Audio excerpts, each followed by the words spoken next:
سلام دوستان، صبح اول صبح. امید خدا اومدیم امروز کارمون رو شروع بکنیم. ببینیم میتونیم یه ماشین بار بزنیم به کسی مثل اهواز. انشالله که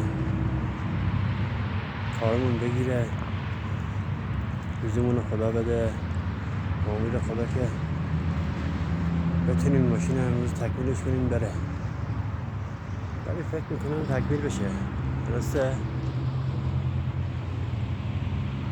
چوبای دیشب خریدم، چوب سفیدا رو یه عصری واسم آوردن که هر کیلو 6000 تومان پولشه. من 6 تومن دادم اونجا.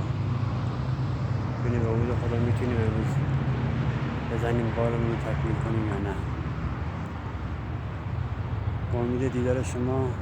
فقط خواهشی که ازتون دارم، تو رو خدا سابسکرایب کنید، تو رو خدا لایک کنید، کامنت بذارید برام، بگید چی کار کنم، بگید از کجا فیلم برداری بکنم، بهم ایده بدید.